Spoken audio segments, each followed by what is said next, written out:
Welcome to Slayerfest 98. I'm your host, Ian Carlos Crawford, and joining me to talk about the second episode of Loki, I have my co-host, writer of Surrender Your Sons, Adam Sass. Hi, Adam. Hi. Oh my gosh, it's Loki time.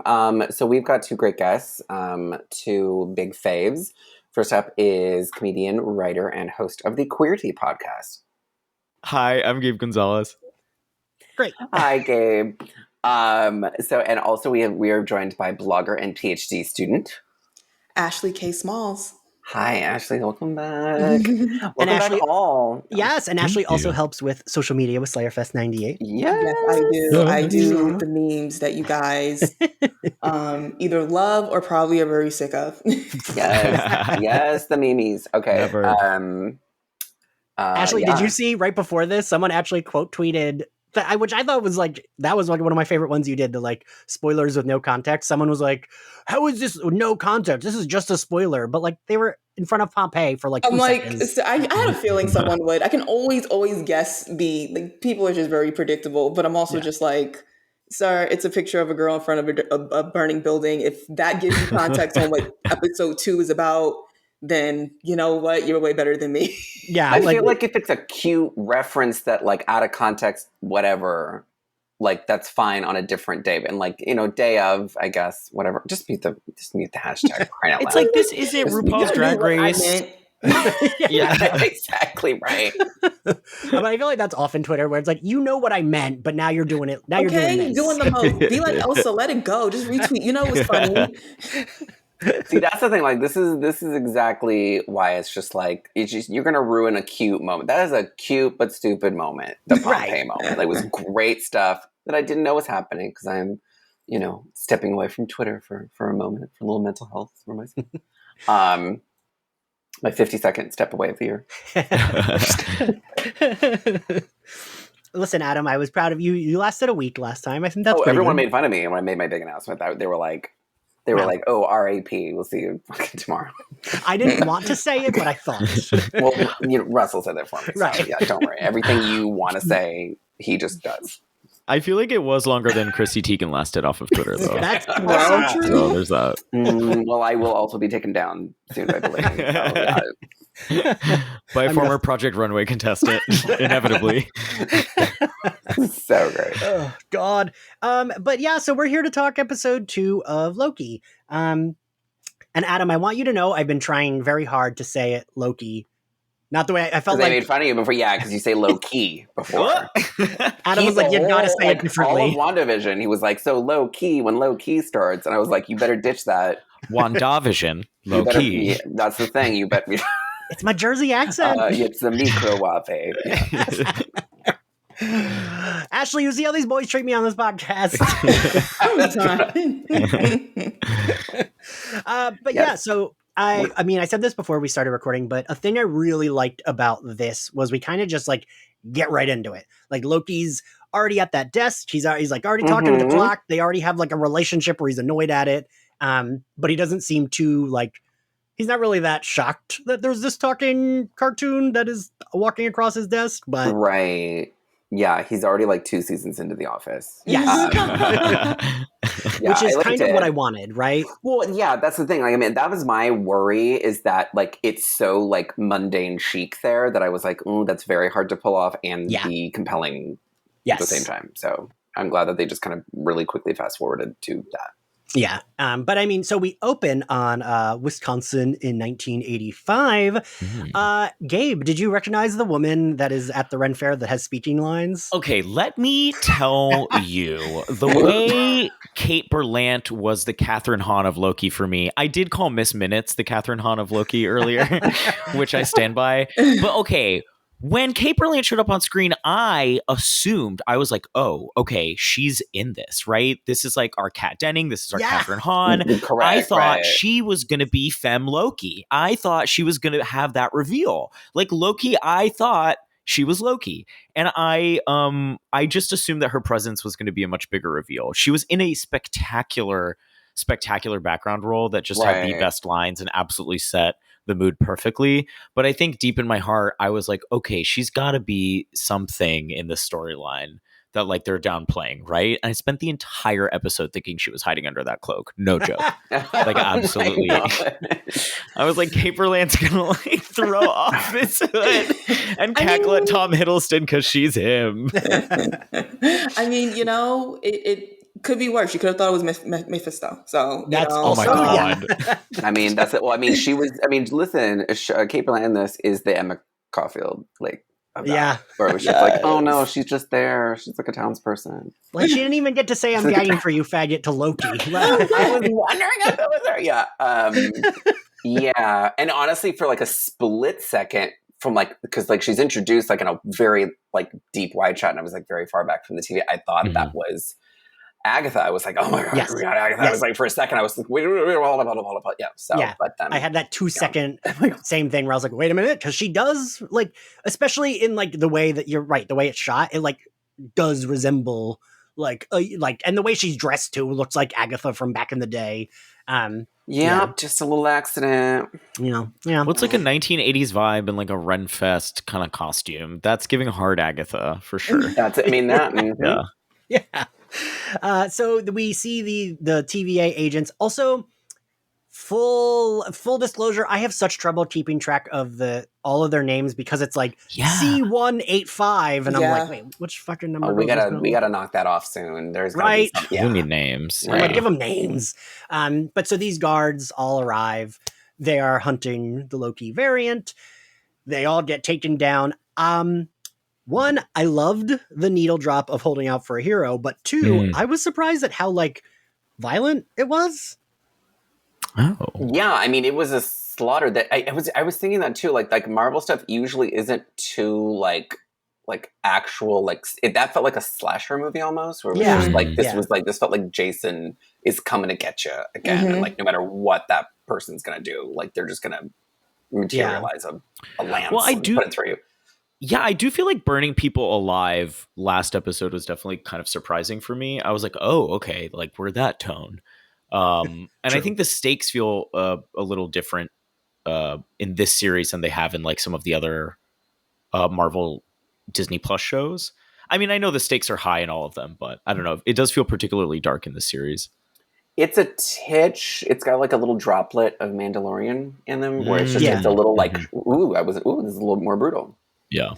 Because I mean, Ashley, you are a Marvel stan through and through. Did you think this was like a little bit more violent than normal? Or yes, but I will say you can still see how they try to offset it. Like even in the beginning scene where everyone's getting massacred, we're listening to "I Need a Hero" in the background. Right. So you still kind of like it would be honestly interesting to like how people will normally like mute the audio from a scene so you can see how serious it is. Like I think you would easily end up getting a whole different kind of voice without the music. And so like I feel like that music choice was specifically because someone was like, oh, this is a little more graphic than we usually do. We might want to, because a kid is definitely going to be tuned into this just thinking comics, and it's like not your average comics to me. So but definitely Loki has been on that it's been wonderful to me, this like bridge or this thin line of this darkness and as well as this comedy. I feel like the Thor movies have kind of gone straight towards the comedic route, which I don't believe takes away from the movie at all. I know there's people who had their differing opinions. We're not talking about you right now, but but I will say I feel like Loki's still keeping that sort of tone that he's built and being a part of that Thor world, but it's like it is the god of mischief. Like it's not about to be all daisy. So I think they're mastering it pretty well. But with this being episode 2, don't be surprised if by episode 4 they're not bothering with the music in the background anymore from what they're giving us. Something I was also noticing was this is branching us, if I may, timeline joke. This is kind of branching us kind of closer in tone to probably what this is leading into, which is Doctor Strange, Multiverse of Madness, Sam Raimi tone. Right. Which they have said and then walked back is a horror movie. Yeah. No, I mean, I think... I know they keep walking it back, and I'm not surprised when they hit that editing phase, which I believe they're in. Like, there's going to be that back and forth of how dark to go. But like, that's definitely, it's going to be a dark movie. I mean, the topics covered in WandaVision, the first few episodes might have been what the hell is going on here. But if you walked away from, it was a pretty dark topic, and we're now going, following her. Yeah. We know this. She has so much. She's already lost so much. She's trying to gain it back. There's more possibly to lose. I mean, that movie is. It's. I don't see them being able to get away with the comedic routes they usually go through for MCU film. I think they're gonna do. I think those twins are ending up on some arms. Is what I think. My gut has been saying the same. It's like Sam Raimi, that body horror stuff. I would. Here we go. Who was the first? Wasn't there a different horror director attached at first? There was. Didn't like someone drop out of it, or did Sam Raimi drop out? I do think Sam Raimi did step in a bit, but it was not like it was very early on. I feel like Ashley, you're a wealth of Marvel knowledge. Hey, pause for Googling. Yes, I that's number one. That is exactly what I'm doing. Number two, the only thing I know completely from the back of my head is Chris Evans. So I'm when it comes to Chris Evans, you need his birthday, you need his chart, I got you. But everything else. Well, I think also because I think it's going to be really cool. We're going to get Sam Raimi and we're going to get a Danny Elfman score. I think this is all taking us in that kind of ooky spooky direction, which leading us back to the show. And I think it's same writer as Loki, so I feel like we're all kind of in that same creative family right now. So yeah, maybe they're getting us a little primed for some more slaughtery moments. Yeah, but just to go back, I will say Scott Derrickson was attached to it at first. Yeah, I just looked that up and then I was like, I don't know who that is, but I think he directed a horror movie that I liked. But no, I think, even with what we know is coming, it's not, a huge surprise. I mean, even with,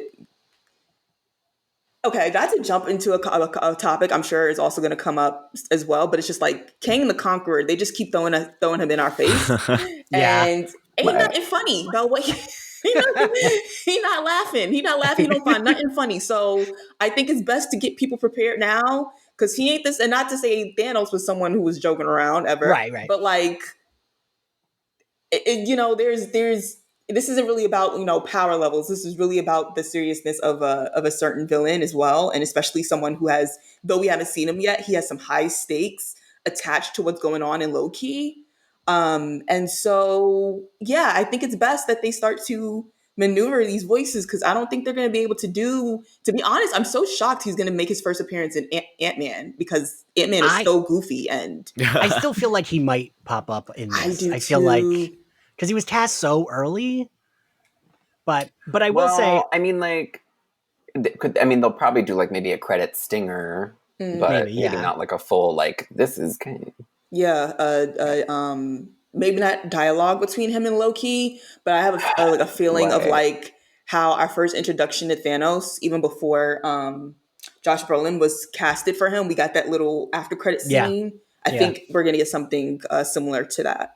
Yeah, because that's the other thing. Not to jump too far ahead into this, I'm sure we'll get to that. We will touch on it, but the vibe I am getting as someone who does not know the comics super well, if just from a pure screenwriting storytelling standpoint, I feel like they're really setting us up for a gag and a goop of something where these three lizards are there's something not being told. Nobody's seen them. It's a little Xenu. It's a little. It's very Scientology. Right, no, yeah. Owen Wilson is giving us deep Tom Cruise. We meet in peace at the end of time, ma'am. Right. What? Right. And he's he's really doing a hard sell and glorious purpose. Yeah. That conversation between him and Loki though was so short, revealed so much. Yeah. That, it's Mobius isn't evil. I personally think, and I don't think this is going to be a big shocker to most people listening in, that the TVA is the real, enemy here. They're the real bad guys. Yeah. Right. But what we see here is that we have, these people attached to it, such as Mobius, and I can't remember, because it's a number character. One of the guard, she's played by she's B-15. She's the only one I remember, because I loved her in Lovecraft Country, and I was like, what's her character's name? And it's okay, great. I know her from Lovecraft Country, but I say that to say that I don't think they're bad people, but they do blindly believe in what it is that they're doing, and that usually is never a recipe for anything good. So yeah, I mean, as Right. someone who just very freshly watched the Leah Remini show, and like there is, there's purpose to what they're talking about. Like it is all very like kind of like a thought experiment, that sort of thing, because any sort of like questioning of what the TVA is doing threatens what the TVA is doing. And there was that like weird rhetorical strategy that Owen Wilson, Mobius, employed in that conversation where it was like, do you ever think about where you came from? And he's like, did you ever think about where you came from? Like a crazy ice god made you in a... And I was like, yeah, that does sound ridiculous. He's got a point. Like, there's a bit of whataboutism to it. There's a lot of like, it's like circular kind of all that sort of stuff. Yeah, he's fully going to show up on the Joe Rogan podcast any moment now. I'm done. The final boss is 5'3". Don't believe. Yeah, he has now come up in both episodes of Loki. Adam. Oh no! Well, listen. We do legally have to hear that man's name every day for the rest of our lives. I hope you censor it from this episode. So we cut to credits. Loki, the variant Loki that we don't know who it is at this point, takes captive one of the commanders who had we seen her before, or was she just like the commander of this group? Right? I don't think she was someone we had seen before. No, I don't believe so. She was in an Amazon series that I watched in the background of something. Yeah, she's very familiar. Yeah. I mean, it really shows how like fast the show is going, because like it feels like we're supposed to know every agent already, and we've only had one episode before this.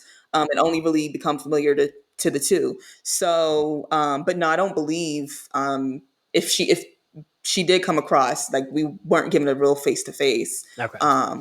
But so that agent is kidnapped. The rest of them are all murdered. We see that this Loki can do kind of the thing that Scarlet Witch did in Age of Ultron, where she would like do a little doodaloo to their mind, and then they'd take control of them. See, this whole MCU has just got me very paranoid. I'm looking for like a little doodly doo finger right next to my temple. Like I'm like looking.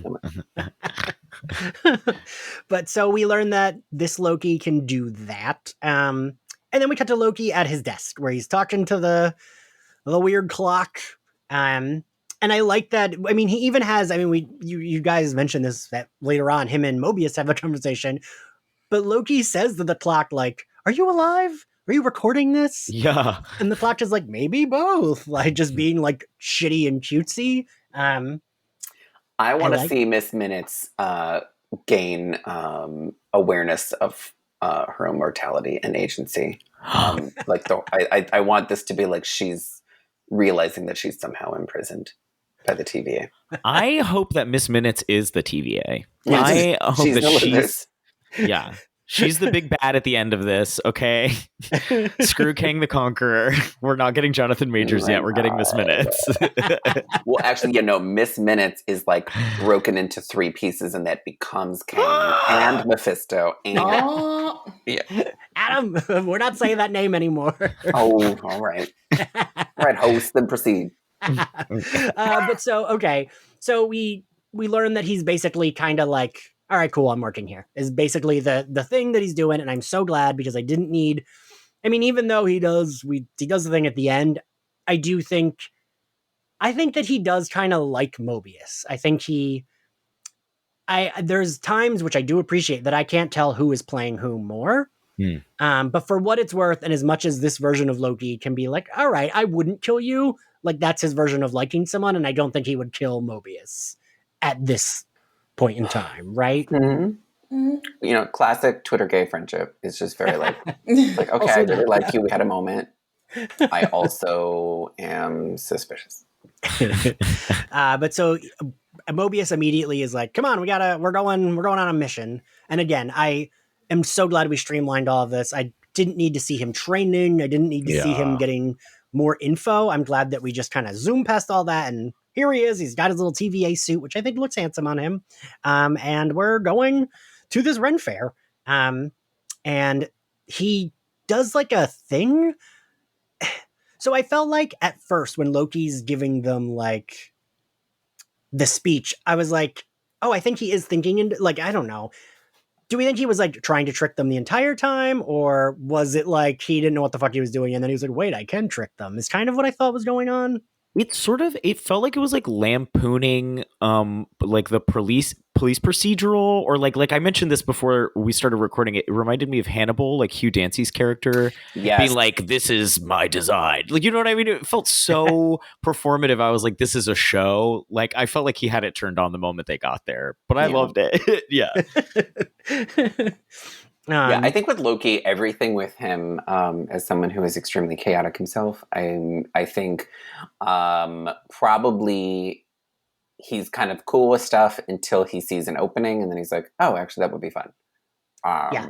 So I think like obviously hearing that he could get an audience with the timekeepers was in the back of his mind, and then he's like, "Got to figure out a way I can get to that."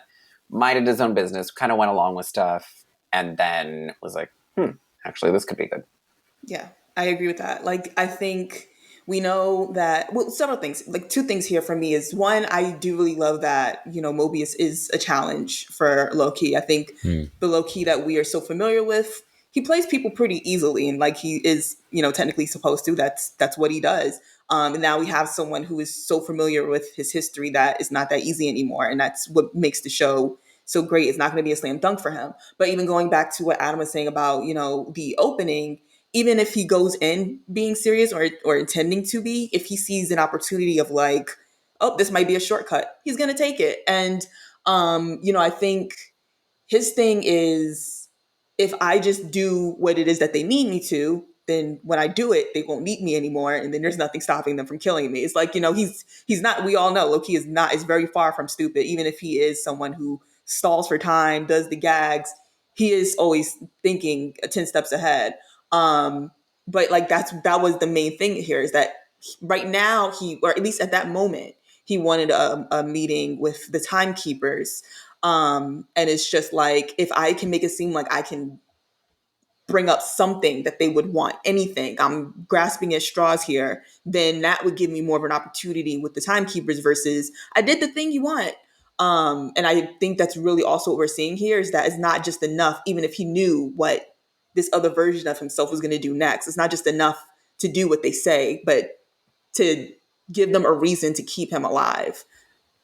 Yeah, because I mean, this is just one of those things where, in the first episode, he watched that guy just get disintegrated for like not having a tick. Like he sees how very callously they will just do such a thing, and he also sees that like, despite Mobius advocating for him multiple times, some people are just willing to be like, no, I'm not listening to you. I will go zap this guy. Like, so yeah. I think he needs like multiple outs, not just an in with Mobius. Yeah. So I'm actually curious. I think, Ashley, you've really outlined kind of what's at stake for Loki and why he's interested in, or at least willing to pair up with Mobius. But are we all buying Mobius's reasoning for working with this Loki variant? You know what I mean? Like, he's probably met 1,000. Like, has he tried this with other variants before? Does he think there's something special about this one? Like, something to me like doesn't quite. I feel like we're missing a variable in why Mobius is doing this. Yes, I agree with that. I keep thinking I keep wondering, when he was talking to Ravonna, I mean, we got a couple of moments of Mobius and Ravonna in this. I was like, are they going to say like, oh, that other Loki didn't pan out? Or like, oh, the other Lokis when you tried this didn't work. Like, I kept wondering about that because, I mean, we already have two variants, like on this show, there's two variants. So I'm wondering if this has happened before and they've tried other, like, there can't be these are the only two variant Lokis, right? Like, one assumes there have been multiple. And I really we saw a bunch. Yeah. And I mean, like, that have worked with them or have tried to kill them. So I'm wondering if, like, because it kind of seems like when he was talking to Ravonna, it was she kind of felt like, all right, well, we're going to zap him and disintegrate him very soon if this does not work. So I'm wondering if it's like, this is like the last straw of Mobius siding with Loki's, or because, I was wondering that too, Gabe. I'd be curious what everyone else thought. I guess I have this inkling with us having, the knowledge of what Loki's life is supposed to be like had he not taken the Infinity Stone. I think there is a clue as to the fact that, like, we all know, like, Loki, yes, he's a villain, but he always toes the line of anti-hero. He's like, my brother's annoying me. I'm gonna leave him to die. Oh, I probably shouldn't do that. Let me go get him. You know, he does have not much depending on the day, but you know, there's something in him that might make him do the right thing today. Depends on how ticked off he is, right? And I say that to say that I don't know what was in that file for this particular Loki that maybe gave Mobius the aha moment that was like, this one in particular isn't like the rest. And as I still agree with, you know, there's more variables here. I'm just not entirely sure if it's a Mobius thing or a TVA thing. But like, I think that I think there's a relationship between this one is specifically supposed to be on this path where, you know, he keeps saying he wants to be king of the world. But you know, when his brother's life is in the balance, he goes to see what he can do. When, you know, Asgard is being destroyed, instead of like, hey, I don't even like that place anyways, you know, he comes back and he tries to do his best. Now, how does that tie in here with Mobius and really the TVA? I don't know. I guess I do see the good side in Mobius. He just seems very, as much as he's such a good challenge for Loki, there's still a gullible side to him in how much he believes in the TVA. And I guess it's like, I just maybe know so many people like that who have this like faith in something that they don't see how evil something might be. And so it's just like, Ashley, just say religion. Yeah, I know, right? Okay. Yep. That's where we're at. Yeah. But exactly. Yeah, but I do think I 100% agree with the missing variables here. I wouldn't be surprised if the choices Mobius thinks he's making on his own really aren't, if that makes sense there. I also think like Mobius really gives me strong kind of like, you know, older guy in a rut for way too long vibes. And that like more than like even religion can just like start to like, I mean, it seems to me like he got into a pattern of like things were good, you know, he likes his friend there, he kind of likes his thing, kind of like Casey, my little boyfriend. Casey, I love Casey. Poor guy. Him, and I want more of Casey. But yeah, like I think all of them there really got into like a thing of, you know, they could have been there for a really long time, and you kind of get into that pattern in a job that's bad. You don't really see the toxicity, or you see the toxicity and you're just like, it's toxic everywhere, I'll just stay. Yeah, or there's nothing I can do. Which is Adam and I just reading ourselves for Philip right now. Just say Adam and Ian. Move on. Just move on. I'm not ready to go there publicly. But yeah, so then I have a question for everyone that I think I asked in the first episode, Adam. I'm still unclear when they realize he's wasting their time, they just reset the timeline. When they do that, I know it's like they're in a branch that has branched off from the chart they gave us. Right. I know that there's the line, right? And this is a branch that they're on. So when they do that, it just destroys that branch, right? That's like what it's doing? It's just the branch. It's just like that little circumference of area where there's like details, like a left behind helmet and this, that. It's not like really anything. But don't they also get rid of all the people in that timeline? Like they kind of referenced at the beginning of the episode, like they did they, something like disintegrate or like annihilating everybody within a certain. It's like they don't exist as those forms anymore because they'd be people in the branch, right? Yeah, right. That's how I took it. I completely lost the thought because they like it was something about when they go to the opening scene, the place where the agent killed everybody and then was taken away.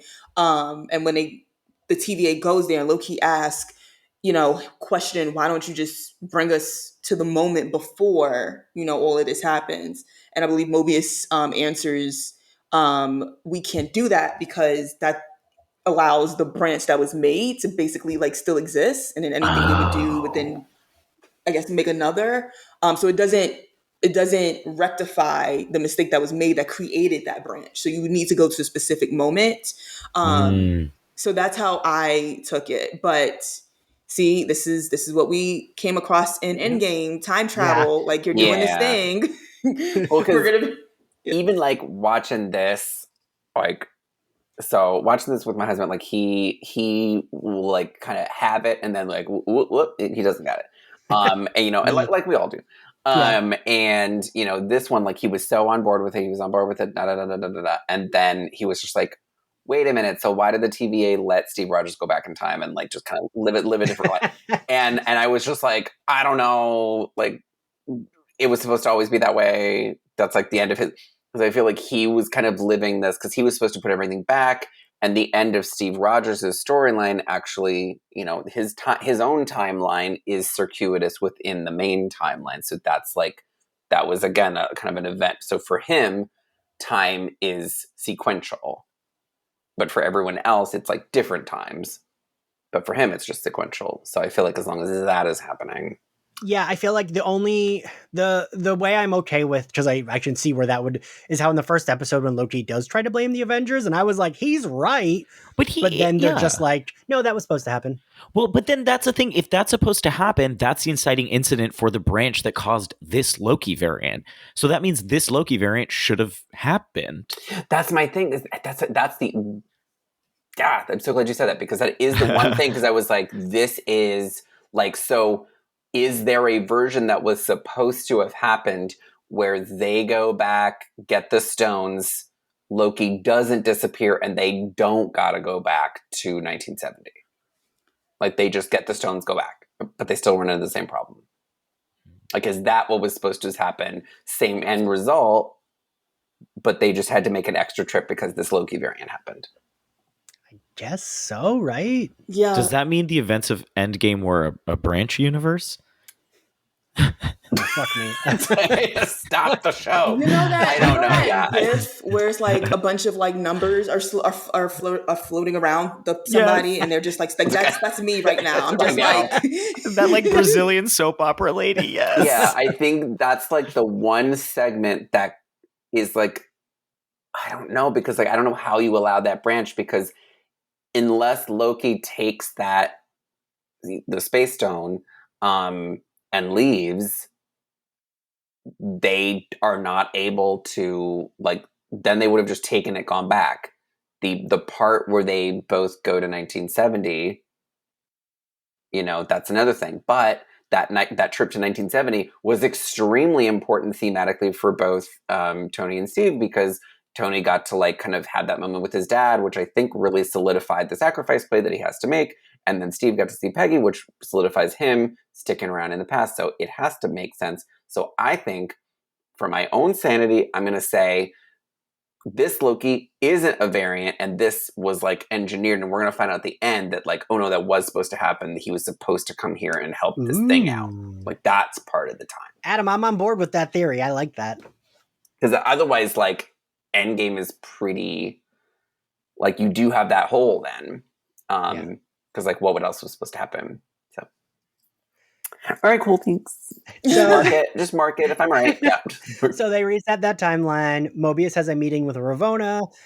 No one is happy. But I got to point out, the score being played during this scene of their meeting is so weird. It's like, it just sounds like a theremin playing in the background. And yeah, the score, especially in this episode for me, was like very apparent, and I in a good way. Like, I loved how wacky it was. Like, we get Holding Out for a Hero in the beginning, we get this weird Stranger Things sounding whatever here, and like the music at the very end I thought was fucking fantastic. Oh yeah, it's like Blade Runner kind of feeling. It's just this Vangelis weirdness. Well, also that theremin vibe kind of reminds me of like very early Star Trek episodes, and kind of like this like 70s sci-fi kind of, I don't know. There's a level of like kind of campiness and a weird shtick to the whole, like, I don't know, burnt orange and brown tones there. That feels very old to me. You know, it's funny because I put in my notes that the score at the end, I said the score for this episode sounded like both retro sci-fi and retro horror. Yeah. Is what like the vibes it gave me. It really made me think about Planet Terror in Grindhouse. Ooh, yeah. Where, if everybody remembers that, Robert Rodriguez's. I have a poster of it on my wall. Yes, it's so good. But like the music is similarly sort of like dissonant and kind of strange, and then it is kind of 80s, and then there's that very specific burnt orange and browns everywhere. Yeah. So the meeting with Ravonna, they kind of, basically the gist of it is if this next thing doesn't work out, Loki is going to get disintegrated, right? That's kind of where they land. Right. And so then he comes out and he's kind of like actually pissed at Loki, but this is another scene where I couldn't quite 100% tell who was playing who. Because like I forget what Loki says, but then Mobius even says like, "Oh yeah, this is all part of your plan to get closer to the timekeepers," and blah blah blah blah blah, and kind of just like obviously says out loud what Loki's plan was. And they're both getting annoyed at each other, but they both like each other. I don't know. I just enjoy their dynamic, which is I don't know. How do you guys feel about this? I mean, they're both playing each other. Like they both need something from each other. So it's like Mobius isn't, as everyone keeps like reminding him, he's a backstabber, he's a this, and Loki, and Mobius is like, I know he is, but but he's useful here, so I need to play along with who I know he is. And like, so it doesn't surprise me that he knows or can, for the most part, figure out what Loki's entire plan is. Loki can be pretty predictable because of this, eager, I want to rule things. So you put him in a place where he finds out Infinity Stones are basically worthless. Of course, now he wants to try and be ruler of the TVA. I'm sure Mobius was able to put 2 and 2 together and things like that.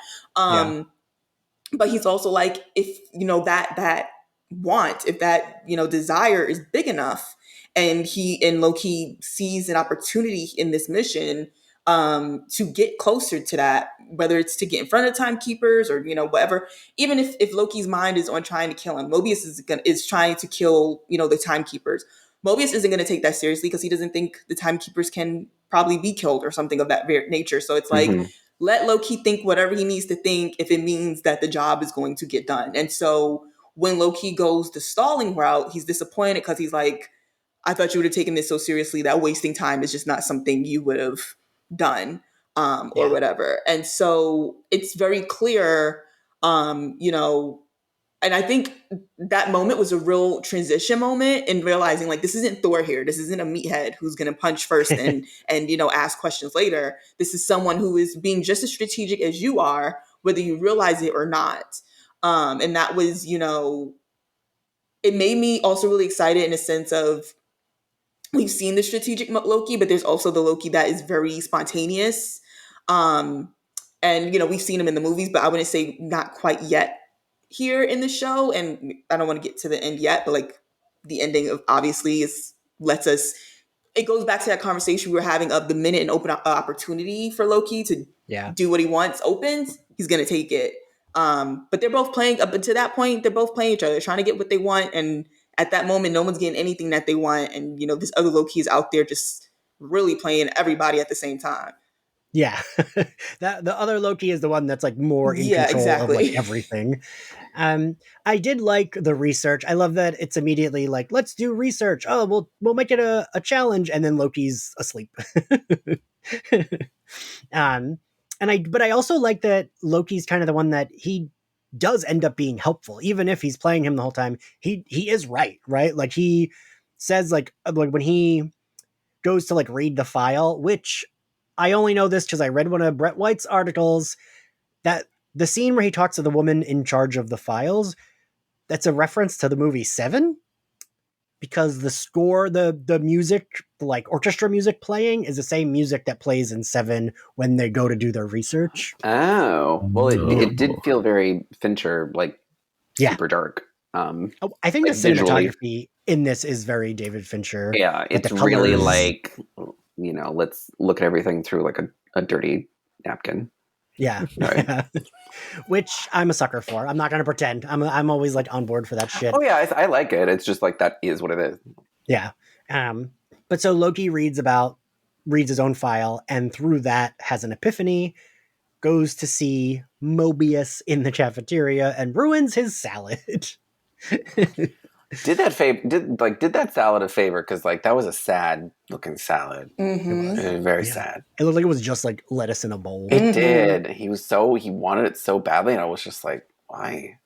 It's so weird. That whole like depressing corporate structure reminds me of like the librarians from The Magicians, or like that kind of smashed together with like a depressing version of The Good Place. Like it's just maybe it's Casey too because he's there, but yeah, it was a depressing looking salad and like a really bland cafeteria. Everyone there looked really bored.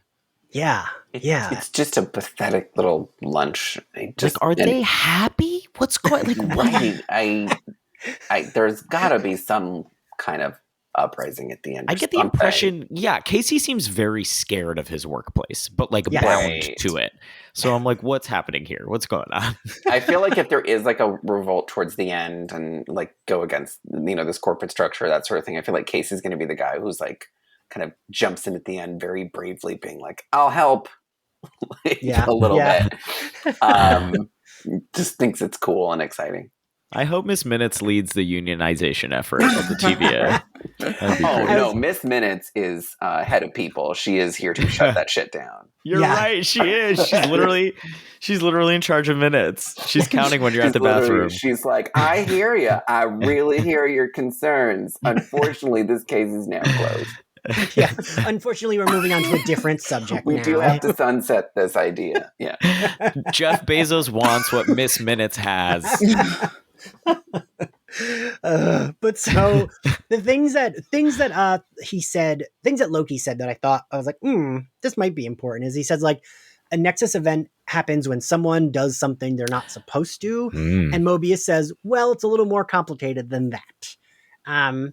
Because we know that Wanda is a Nexus being from WandaVision. Like that was one of her commercials. So I kept thinking of like, if a Nexus event happens, like what would be the thing? Would Wanda doing WandaVision, like her creating all that, was that like a Nexus event, right? Oh, interesting. I just thought more she's a Nexus being in that like she's kind of unchanged through the Nexus events. Ashley, give us your Marvel expertise. Yeah, I was going to say that I believe unlike variants where they create they create that spliff away from the timeline, Wanda's powers allow her to change things within. So like it's I don't want to say it's undetected, but like basically it's instead of creating a branch, she makes what she wants it to be. Like the way when Monica goes into Westview, she now just instantly, it's like, it's not like a, oh no, you've messed with the Monica in this area. No, Monica's now she's part of this, and so her it's a little different than she did something that goes off the beating path or whatever that saying is. But yeah, so it's I do believe, well, technically I believe WandaVision happens.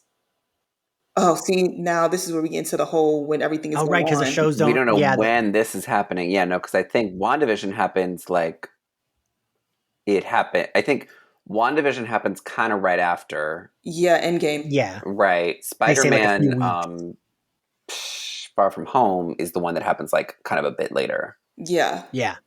I believe Spider-Man might be showing us some of the consequences of what we are currently looking at. Right. But I just wanted to say, because I'm trying to figure out, would it be that Wanda's powers is preventing the TVA from stepping in, or could it be how the Loki show ends? Why they don't? But anyways, that would probably be a conversation for a future podcast. But yeah, her being a Nexus being, though, let's just keep it simple and say it gives her some protection here. Okay, like she's kind of not seen by the TVA. Got it. Yeah. Right. Sorry, not to complicate this, but I also had a lingering question wherein like the usage of the word Nexus is constant throughout these shows, but also kind of confused me in that a Nexus being seems to be a constant, right? That in whatever parallel universe we're in, that person is there. That person exists, or a version of that person, right? Like, that's what I thought. Like she's going to have, like, I feel like that's what I've been saying to my poor husband, who has heard me say this like 7 times. Like he's like, you've told me she's a Nexus being. But I feel like when eventually there is like a destruction of the timeline, probably it's being very well telegraphed here, and then that leads us into Doctor Strange, where it's going to be like, there's going to be so many different versions of everybody. The reason that they need Wanda is that she remains the same throughout, and she can navigate it with her own memories, and she doesn't need the clip show that Loki's getting. Like she's aware of herself and her surroundings. Yeah, very much it. Like Nexus beings are crucial to time. They're crucial to the stability of it. And I say that because Kang is another Nexus being as well. But you're very much on the money about like they're the constant. You can't just I mean, first of all, the way Wanda's powers work, I don't know if they would be slapping anything on her as easily as they did Loki, but it's not as easy as people just, evaporate her and let her make her go away for messing with things. I am grouped. I love the idea of Wanda being like, no, I'm the constant, motherfuckers. Like I'm the one that's gonna save everything, and Doctor Strange too. Right. Would love that. I mean, she's gonna be like that kind of like she knows she remembers everything, even as reality changes around her. She has like awareness of the goal, whatever that may be. I love that. Yeah, it was just confusing to me because a Nexus being is a constant, but a Nexus event is a departure from the. And so I was like, I'm trying to wrap my mind around exactly what it means, and I feel like we're obviously not going to find out until later in this series precisely like how they're using it, I guess. But I will say and y'all know I love Marvel, but that's like a one thing that like bothers me a little bit is I feel like a lot of times with the explanations, like in Endgame, like in them talking about how no, the Avengers were supposed to do that, but then if the Avengers were, why is Loki? They always like kind of explain it like it's like they get to like the bar's like 90% full, but then that 10% drives me fucking bonkers because I'm like, but what about these two things that don't add up to this explanation? But I guess it could be explained later on, or maybe it won't be. Who knows? Anyway, Loki has an idea. He has an epiphany. He tells Mobius, he ruins his salad while telling him about his theory, which I will say, I had a bad day yesterday and watching him ruin his salad. I was like, I would be very upset if I were at work and someone ruined my shitty lunch, even if it were a shitty lunch. I'd just be like, leave me alone. That's his face. I'm on break. Just like, please let me enjoy my pathetic thing. This one thing, just let me eat it. But okay, so Loki has, which is a really good idea, and Mobius is kind of like, well, how do I know? And I thought Loki's line of, you can trust one thing, I love to be right, was such a good line. Like, and also same, who doesn't love to be right, right? Oh, yes. But it was very Buffy to be like, this other Loki hides in apocalypses. I love that we like talk about apocalypses. That was just brought me right back to Buffy. Yes. I feel like that word, I just think of Buffy. So they go to 79 AD. They land in Pompeii. And I gotta say, I love everything going on here. I love it. Loki is so like shitty and smarmy, and he's just smiling because he's right. And he's like, Mobius is like, oh, it's in poor taste to be so excited. And Loki says, oh, Mobius, you make even the end of the world sound boring. I love that he's just like psychologically terrorizing these old Italians before they are taken by the earth. Yeah. And like he lets the goats out, he's screaming, he's like, nothing matters. I thought that was a very enjoyable bit. It was great. Ashley, what did you think of that scene? Well, fun fact, Tom Hiddleston has a degree in classics from the University of Cambridge. So when he lay down the facts. Speaking Latin, that is Tom. That's him using his degree, and he thought he never would. Look at him. But yeah. Yeah, I mean, I've been making memes about this moment the entire time, but I think at its core, it's like Loki, he needed a win. And I mean, this was a big one. This wasn't like a regular, hey, I can figure this person out. But this was, he's figured out not just where his other version is, but he's picked out a pretty big security flaw in the TVA that they would have continued to go about not realizing. And I'm concerned he might be kicking himself in a few episodes for telling them about that. But I think that excitement and everything like that, of course, it was a very fun scene. And also like when he let the goats out and it was like, go, my horned friends. And I was like, oh yeah, he wears horns. He's like, I get you. I am you. But yeah, it was an extremely fun scene. But I think also, I don't know if he's gonna be happy that he revealed something that might be useful to him later in the series. I think he might want to use an apocalypse to his advantage, and the TVA might be waiting for him there. So yeah, but for the sake of episode 2, definitely was one of the Loki gets to have some fun. Tom Hiddleston gets to use his degree. It was great. Yeah, I think it was also where the show got to like wake up a little bit. Not like it was sleepy, but like it was just a little like it was very serious for a silly show with a talking cartoon lady clock. And they got to have some fun. And it was just the little ticket what they needed. Yeah, and I mean Loki, I even love the bit where Loki's like, we're from the future. And then he looks at Mobius. He's like, are we from the future? The TVA sounds like the future. Like, it was all very charming, I thought. And Tom Hiddleston was like almost winking at the camera. He was having so much fun, it felt like. And I mean, I love that shit. So that's not a complaint. But yeah, so then it ends up Mobius finds there is no variant energy detected, blah, blah, blah. Loki was right. So they have to look for natural disasters. And we get that weird beat from the beginning that I don't know if I even mentioned in the episode, Adam, but when the little girl shows the candy that Loki had left, for a second I was like, wait, will it be Kid Loki like in the comics? Like the kid, but like we saw too much of like the hands and the show. Like it was like, that's not a child. That person is too tall, unless it was like that giant baby from Twitter. Like there's no, like it was too big. Like, the hands looked like human hands, adult hands. Right. But I had that like moment in episode 1 and then I forgot about that beat until we went back to it. And Mobius is like, oh, I have this candy and it's only from these years. Yeah. I love that it was from years in the future and that we got like some weird dystopian Walmart Target, like, oh my God, smashed together. Like and like the litany of disasters that just plagued the world during those years was so perfect. I got such a kick out of that segment. When he was like, the climate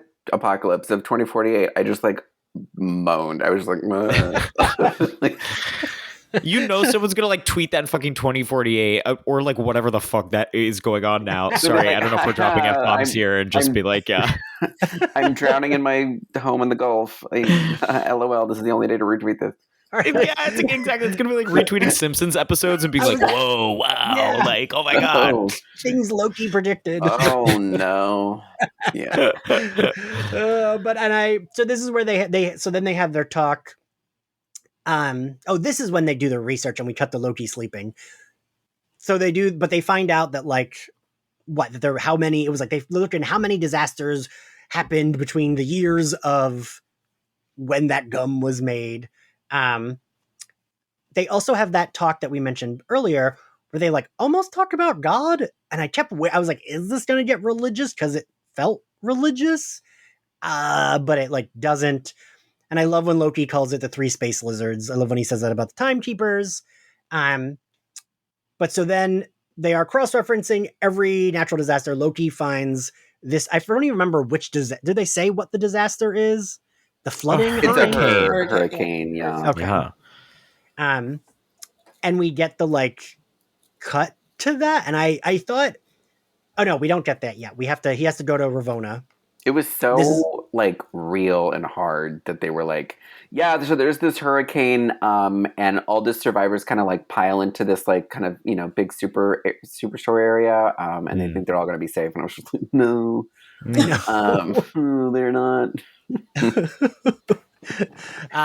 We didn't fix the infrastructure.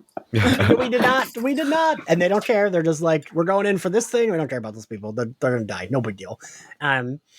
So Ravonna allows him to take a full team there. She's a little weary of believing Mobius. A beat that I really liked is Mobius handing Loki weapons. And again, I can't remember her numbers, but Ruby from Lovecraft Country is like, absolutely not, and takes the knives right back from Loki and puts them in her own locker. because she understandably hates him because of what he did to her in episode 1 with the little like collar thing. With the looping, yeah. Yeah. They travel to 2050 Alabama.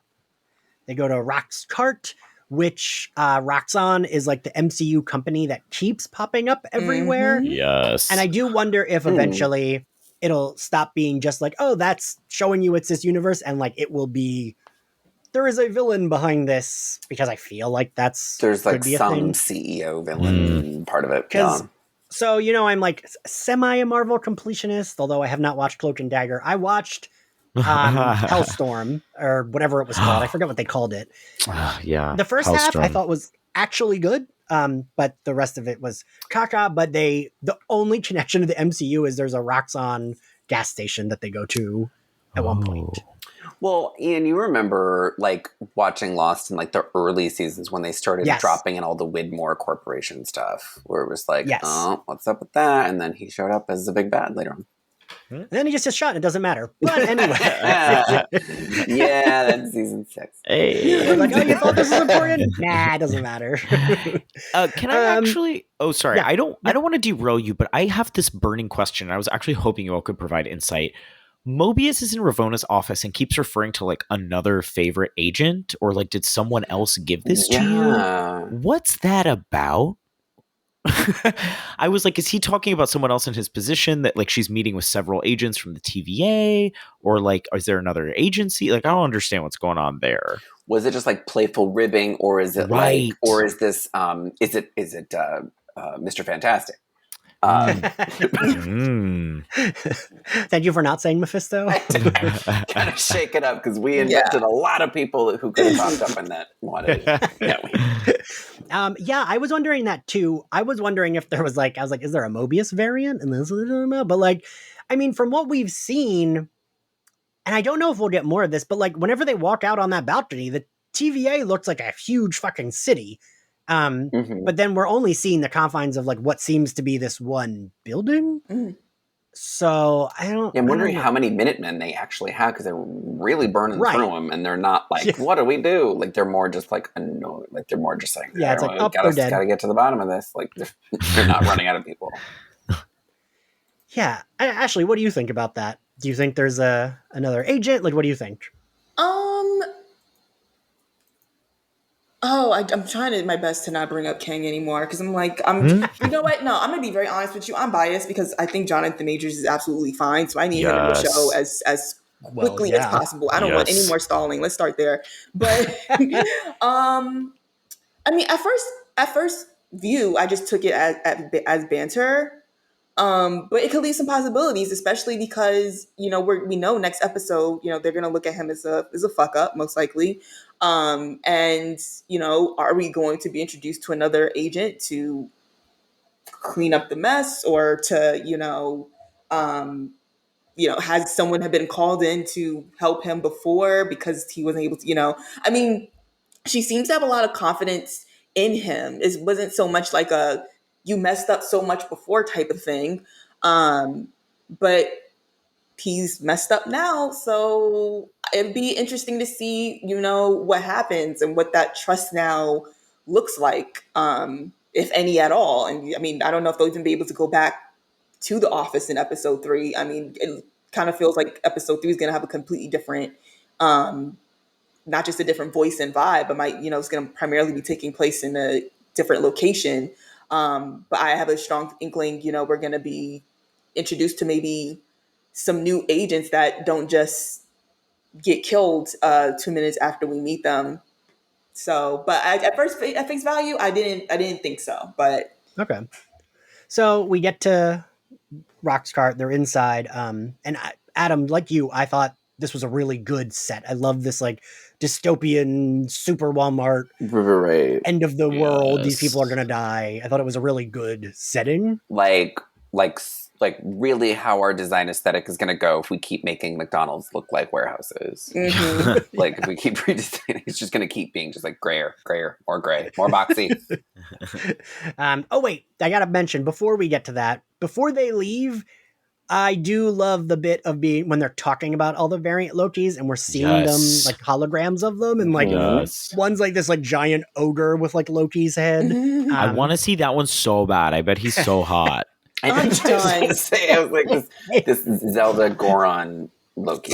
That Yes, I'm like, crush me, Loki. But so I did really like that, and I liked seeing Tom Hiddleston's like reactions to all of them. But okay, so they get in the store. Mobius wants them to split up, but he wants Loki with him.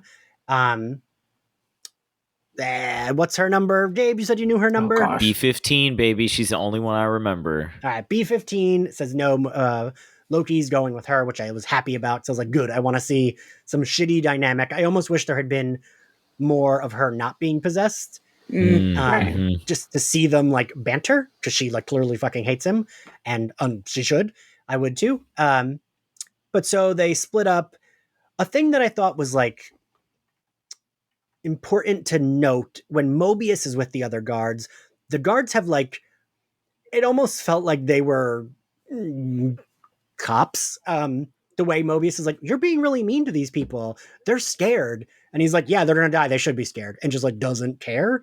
But Mobius is like, well, we got to be nice to these people. But like none of the rest of them think that way. Oh yeah. I'm sure the TVA like attracts the same type of personality to that job, where it's like, hey, do you like just sticking a stick on someone and they disintegrate in front of your eyes? Then yes.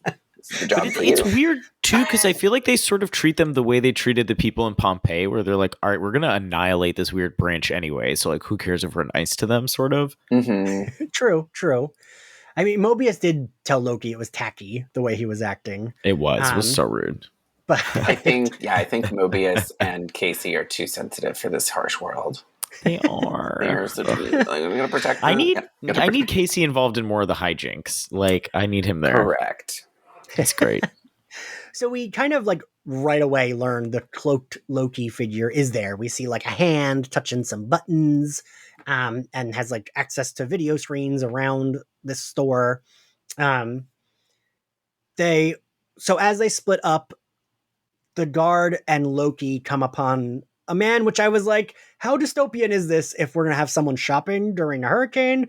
Because the person says, oh, it's a hurricane sale. And I was like, wait, is that going to be legit? But then quickly we realize that they are possessed or entranced or enchanted by this Loki figure. And then it transfers to B15. I will say she does some, I think her and then the retail worker both do some really good Loki drag acting. Like, I loved it. I was kind of like, wow, if she just stayed Loki for the rest of this, I would be pretty cool with that. Thrilled. They have like a talk. I appreciated that Loki kind of was like, just trying to, like, he wasn't like, because that's not, I mean, you said this before, Ashley, he's not Thor. He's not just trying to throw his hammer at it. He's not just trying to punch it. He's kind of like, let's figure out what the fuck's going on here. So they're just chatting, right? They're just like walking along and chatting. This retail worker gets touched and gets transferred to that person. Loki says that he's undercover and he's trying to get that Loki to work for him. And he starts to notice that there's bombs everywhere, or not bombs, but the things that we saw that reset the timeline. So Loki gets attacked, and I felt like he can use his powers. Shouldn't he have been able to overpower this like random bigger dude? Yeah. Deeply confused about that. Right. Also, he was getting punched a lot, and I was like, this is not, I don't know. Like, you're a god. Yeah. Like, just, I don't know, zap him or throw something at him. I wonder if he was trying to play the long game to like win over the other Loki. That's though. You know what I mean? I was saying. That's what I was thinking. Like, especially when he got hit to the floor and was like, "I would never do this. I would never treat myself this way." Yeah. That's what I keep saying because, like, even going back to the comedic relief of the show, and I'm all for it. We obviously have a much different Loki on our hands than even the one from Avengers, and that's technically the Loki that has been snatched up because, the Loki we've come to know through Dark World and Ragnarok especially technically hasn't it's been a pretty big transformation in 2 episodes from Loki in Avengers, who was 2 seconds away from taking over the world, to, cute, petty banter. And I absolutely am loving the show, but I just say that to say that the way he was getting kicked around, I have to, for my own sanity, just say he was just trying his best he was trying his best to like, hey, I'm your friend here.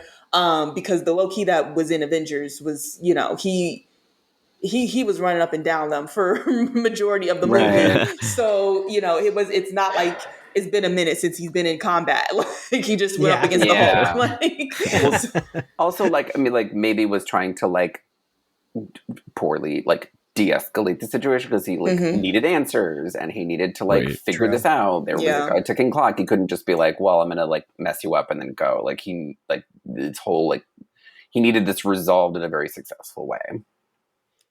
Yeah, that's true.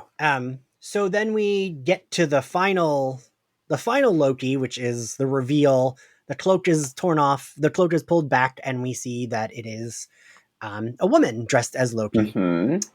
I will say I yelled yes. I was so excited, even though I knew that it was going to be a woman, and I kind of anticipated this. I was still very excited. I loved the this isn't about you, right? It was just, I thought the cinematography in the scene and the music playing and everything was just very oh shit, oh shit, oh shit.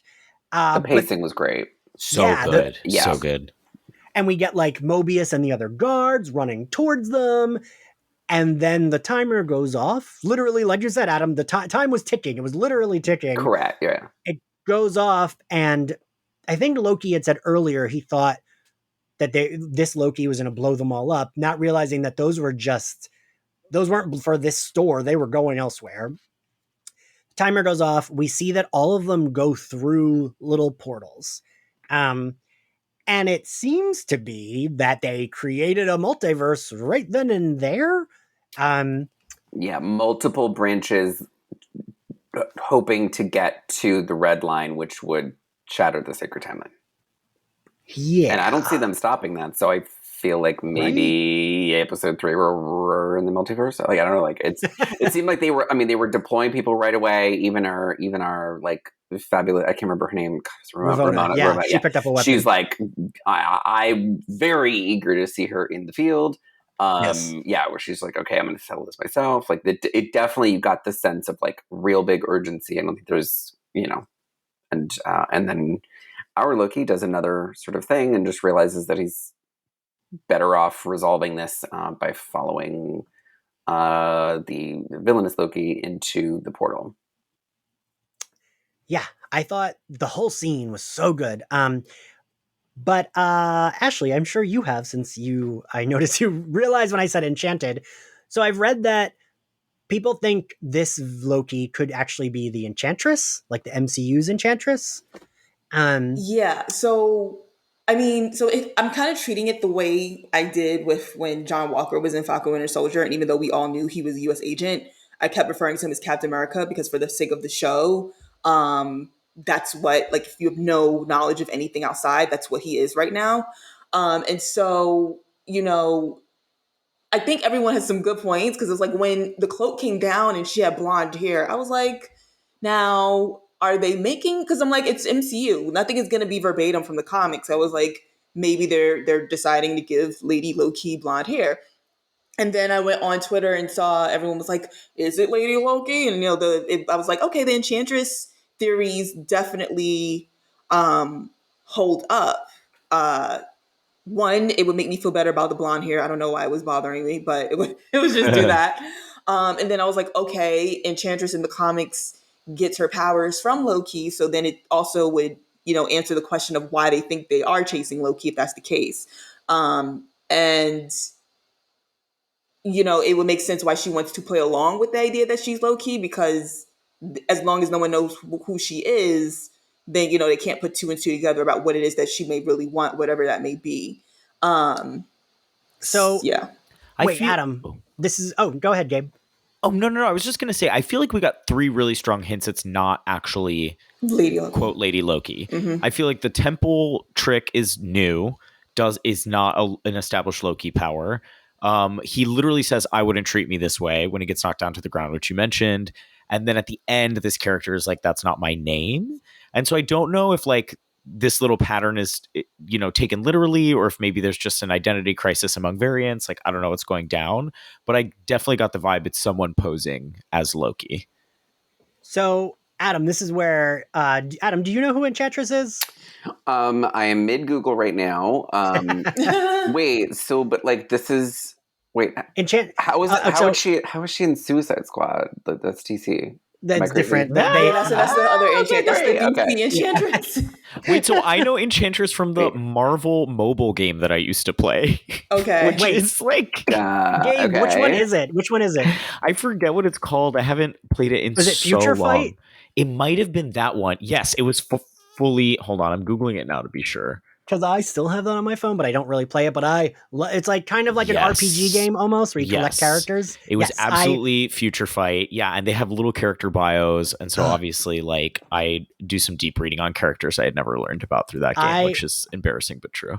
Was obsessed with that. I still have it on my phone, but I still don't really play it. It is, right? I wish it was like a full, actual, like, put out for like the PlayStation or some shit. Like, I would rather pay for a game once than like be charged for features. It drives me nuts. That's why I've just But so Enchantress is basically an Asgardian that we just haven't met yet. Okay. Weirdly, we have met her sister in Agents of S.H.I.E.L.D. because they wouldn't even let them use the real Enchantress. I didn't even know she had a sister in the comics, so that character popped up in Agents of S.H.I.E.L.D.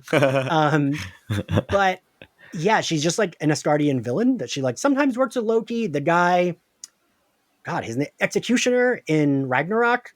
He's usually her like right-hand man. That's usually like, think of like Bane and Poison Ivy in Batman and Robin. That's like kind of them. Yes. Yeah. Figured that would get your attention, Adam. I was like, oh, here comes the glaze over. Oh, wait, no, I'm up. Yep. In a lot of the cartoons, she would basically be like Emma Frost, but as an Asgardian. So this is my like theory that I came up with today. I think that maybe she is Lady Loki from a different timeline, but maybe that Loki goes by Enchantress, and that will be the MCU's Enchantress. Because the MCU does like to do like, kind of like the timeline, like the Sacred Timeline people, like they will get to the same end just with slightly different, quicker means sometimes. They'll be like, okay, she's basically this. We're going to use this quick shorthand to get there. Yeah, that's, and you know what I mean? Because they have done it with other characters.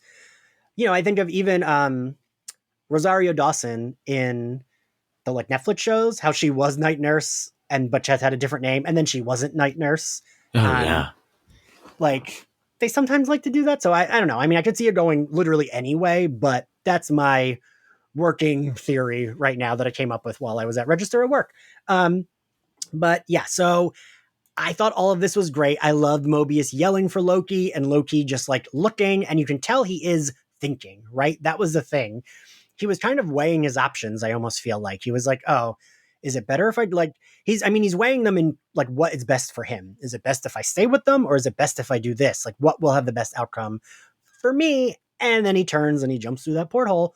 And I couldn't believe that was the end. I was like, oh shit.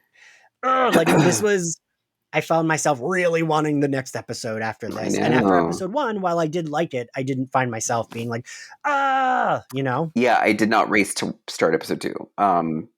It was on my, it was on my agenda, but not racing. But like, I think this was really good. I mean, I really liked that he thought this through, because again, if I was Loki, I would be like, if I stay, we lose our lead on this person, and I have to very rapidly explain that I didn't have anything to do with this, but probably someone will shovel cattle prod on me and I'll be end. Or I can go, follow, try to pursue, try to obtain, and then I could be the, and then I could get out of this if I like win. Yeah. So yeah. Gabe, what'd you think of that end? I loved it. I mean, I can't quite tell his motivations. I was wondering why he followed this new figure through the door, and it hadn't occurred to me that he's like maybe still faithful to Mobius and is like following a lead, because my assumption was just like, oh, he like saw an out and is going to explore like his own interests. And maybe that means coming back to Mobius, but I think he needs to figure out what this new character has to offer. I loved it. I'm very intrigued in learning more about the mechanics of how each of these little time bombs deployed functioned, like how it created more timelines, because I think those are used to destroy or disintegrate timelines. And so like I hope we get a little bit more on like the mechanics of that. But I thought it was really interesting because I was like, oh, like this Loki is clearly doing things that folks are like 1,000 steps behind. They're thinking way ahead of the entire TVA, like what is this unprecedented event? And so I'm like really interested in learning more about obviously like the impact, but also how it happened. I just want to know how it works. Yeah, what are the like? I was trying to track what the color change means on the thing. Like, was it going purple and orange? Is that the thing? Like if it changes into one color, is it reversing the timeline? If it changes the other way, is it like putting something out? It like, means it's voting for Diane Morales. There we go. When right. it changes its. Yeah. Oh my God. Ashley, what do you think of the end? Well, I mean, just in general, I absolutely loved it. It's like, I have that it's like as much as I enjoy it, I'm also just like, oh my God, why are you leaving me on a cliffhanger? Yeah. But I am absolutely enjoying myself because it does make conversations like this for an entire week that then gets you more excited for episode 3. But I will say, going down to this interaction, I'm not entirely sure. I'm going to keep referring to her as Lady Loki until she finally gives us her name. Whatever she has some kind of relationship with Loki, and she's a lady. So, but I'm not entirely convinced that she didn't want him to follow behind her because she kept it up for so long. Yep. And she's basically been, hell, if everyone else is 10 steps ahead, she's 20. So, nothing at this point really surprises her or, gets the hold on her. And I mean, low-key jumping through wasn't necessarily a shock because I'm like, even in, as someone, if I was in his shoes, I'm like, okay, they're threatening, TVA is threatening to kill you basically every 10 seconds if you don't deliver. Yeah. And you haven't, you're not going to be able to deliver because she's gotten away with it. This has been a mess. They might kill you just for the sake of, cutting loose ends, whatever the case may be. It's like at this point, you really have nothing to lose going through the portal. If it leads to death, well, it was the same option on the other end. But even beyond the why go back to TVA at this point option, it's also like he knows this whoever this person is, they are up to something. They know things that he doesn't. While he will never, of course, admit that maybe this is a better version of him or whoever she may be, he's not getting too many answers from the TVA. And it's like especially when she says it's not about you, it's like, okay, you said you wanted to try and run the TVA. Now this person is like, fuck them. So, I feel like it's two things. He's nothing to lose by going through because, TVA just wants to kill him at this point. And then 2, it's like, what's being hidden here? And I think what's being hidden is stuff that, probably Mobius and, the people he's left behind aren't even aware of clearly. Because going back to the agent who was kidnapped, she says, I told her everything. I told, she gave the information of where the timekeepers are. And I thought that was interesting because didn't Mobius say he had no idea where they were or something like that? Yeah, like they're like creating the end of whatever and like so I was like shocked that she would even know what to give her. So that in itself was, maybe Mobius, as you were going back to the earlier conversation, isn't as high up the chain as he thought or something like that. But regardless, I think it's like he sees answers when he goes through that portal. He sees nothing but having to explain himself if he stays behind.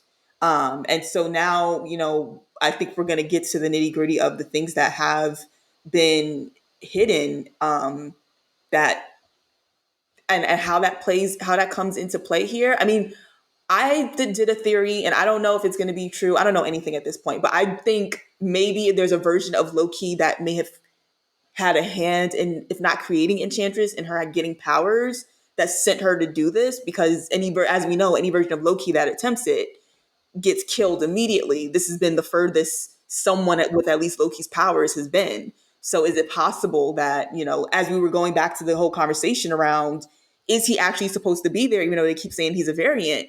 Maybe this is very much, he was supposed to go through that portal. Maybe this is very much going down to the fact that he is supposed to be there.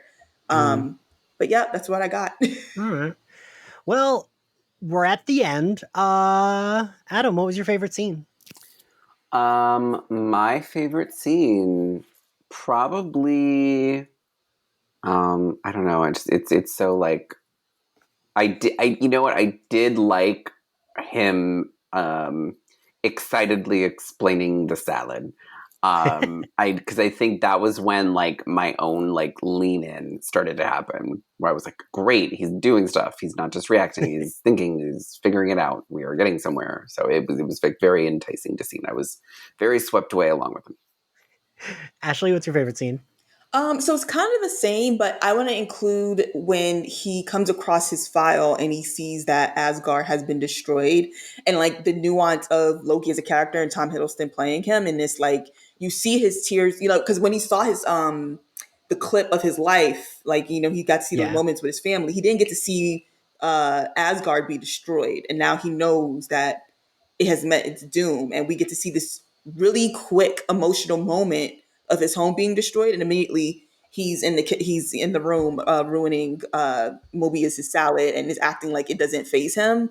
And I just think that like that nuance of Loki, where it's like you're not allowed to just completely start seeing him as a hero because he's having these funny moments. You have to remember that there's a bad side. Okay, def agree with all these nuanced bits coming from Tom Hiddleston, but I have to say my favorite moments are a tie between Kate Berlant being really upset the TVA agents didn't come in costume, just like really lovely.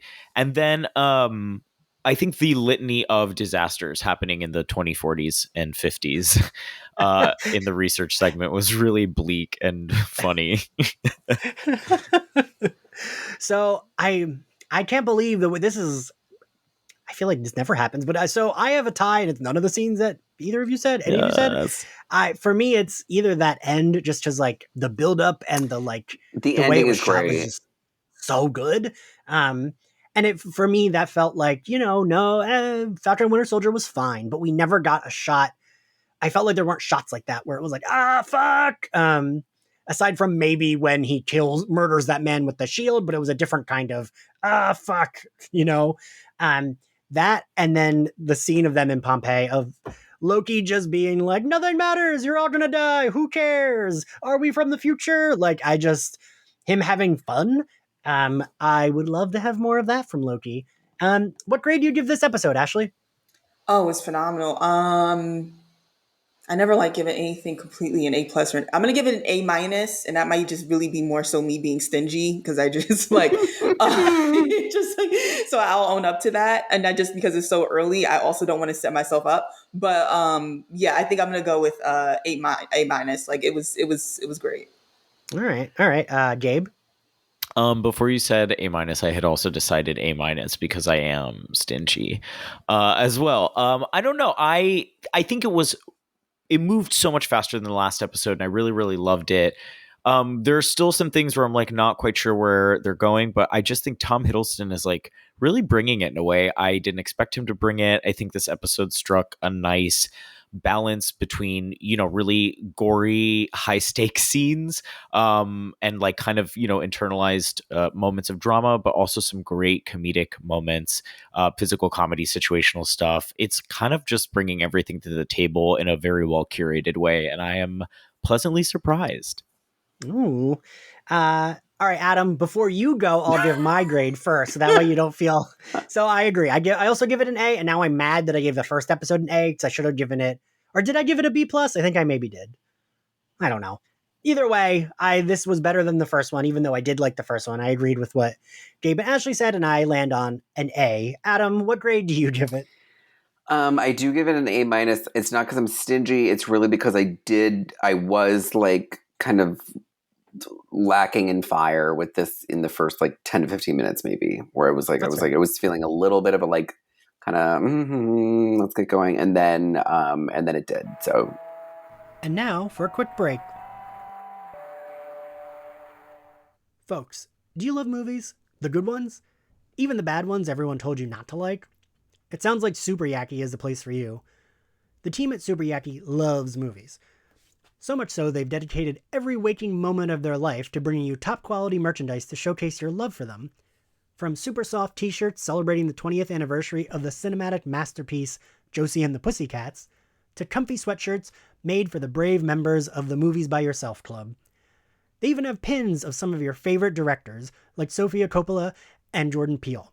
Super Yaki joyously brings you tangible love letters to movies and filmmakers that you can wear with pride.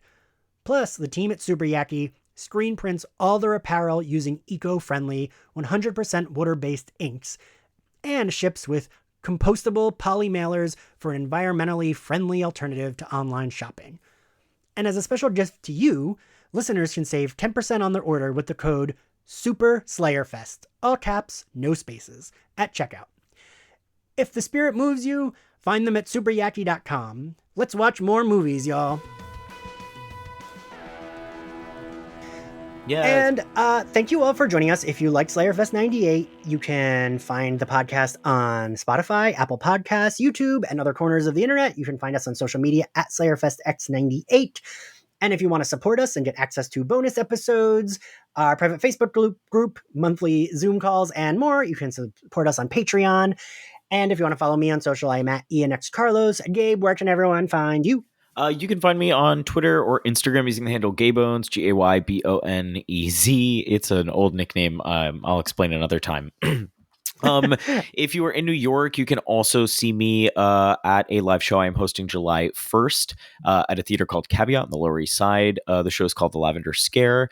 It's a comedy variety show. We've got some great comedians, Joel Kim Booster, Tessa Scara, and Alex English performing. And I'm also going to be playing games between sets about queer history that should be appropriately rowdy and irreverent for the 10 p.m. time slot.